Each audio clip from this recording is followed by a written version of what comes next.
everyone, Midnight Strike here, and I'm going to be adding to my classic reviews this time.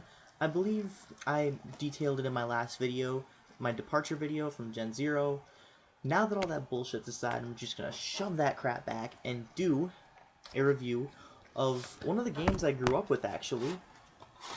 Super Mario Brothers and Duck Hunt in a compilation cartridge. They used to do a lot of these back in the day. I don't know why they stopped. So, basically, you travel through the 8 worlds in Super Mario, just like in the deluxe version of it, which came out for the Game Boy Color. That's actually the one that I got first, before I found out that my parents were housing the legit version in the basement and not telling me about it, because I was little and they were against video games, and yeah, that's a different story. But, to detail on the actual game itself, really good platforming, really stellar. It was actually the first game that actually developed a goal for the players, because before that all the games were pretty much just shoot 'em up, beat 'em up, and whoever gets the high score first wins, or you were gonna die.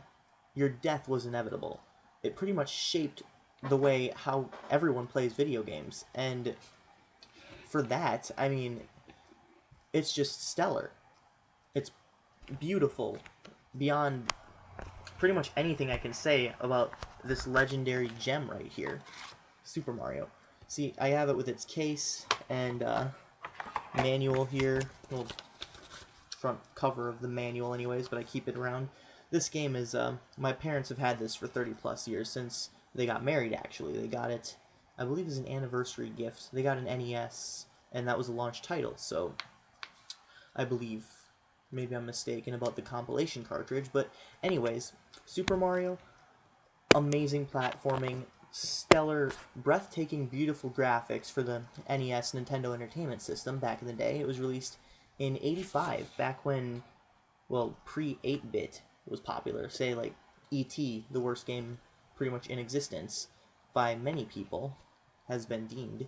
So, how does Super Mario stack against its later cousin, Super Mario Bros. 3? Well, maybe I'm a bit of a nostalgia fan, but I mean, it was the first of its kind, and it kind of did have a set goal. Super Mario Bros. 3 kind of branched off that, made it a little bit more cartoony, and established all of the themes that are pretty much prevalent in the Mario series today, like the eyes and the mushrooms. And, you know, I know they were in the Japanese version of Mario 2, but, like, the eyes and the mushrooms, the overall cartoony feel as Mario has progressed has pretty much gotten more prevalent since Super Mario Bros. 3. But Super Mario Bros. 1 was different. It had more of a, well, back then, a realistic kind of feel.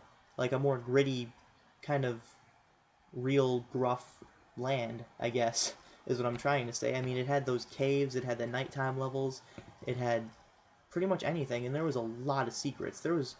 The thing about NES games back in the day is there was a lot of secrets to explore, and a lot of different ways to get, like, different one-ups and stuff like that that really aren't in many story-driven games like these days.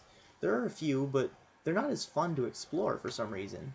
I don't know, maybe it's just me, but Super Mario Brothers gets a 9.8 from me out of 10, because while it's not perfect, it was the stepping stone that pretty much led to what video games are today.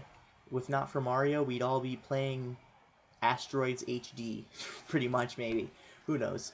But, the next one is, Duck Hunt, right here. And that one is a light gun shooter.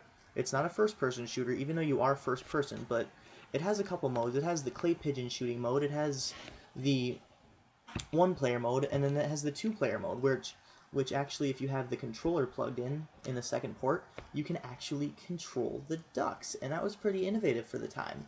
I mean, I wouldn't have thought of it. I didn't even know about it until my brother told me, my little brother. But, really awesome game, and just, oh, that dog. Honestly, if I were being really mean, I would rank it off 3 points just for the dog, because that dog is fucking annoying. Everyone always wants to shoot the dog. It has been named the biggest douchebag in gaming ever. Ever. So, but I'm not going to, because I'm not that mean. Basically, It's duck hunting. It's a straightforward shooter, pretty much back in those days, and it can get quite frustrating sometimes. And it's one of those games where your death is inevitable, or in this case, your misses, and the dog laughs at you. You get game over, but it's inevitable because there's really no final round because you get two ducks and they just keep getting faster and faster. And I think the counter rolls over at 99. I'm not sure. A lot of games looped back in the day, or had like the high score method. So basically, Duck Hunt is probably gonna be like 8 out of 10, 7.5, 7.5 out of 10. It doesn't really have that much, so 7.5 out of 10. It doesn't really have that much replay value. It was a good game, but I mean, I like a lot of games with like replay value and everything.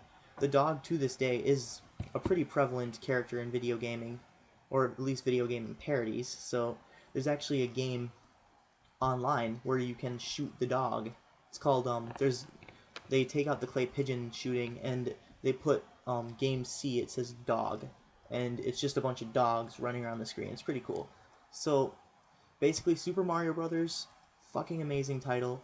Duck Hunt, it's all right. I'm not gonna say it's bad, but it's not necessarily like stellar amazing, at least to the point that Mario is. But it's a nice throw-in bonus. So I enjoyed playing it. I would still play it if my zapper worked. So basically, I think that's all I have for you. Stay tuned for other reviews. Thank you very much.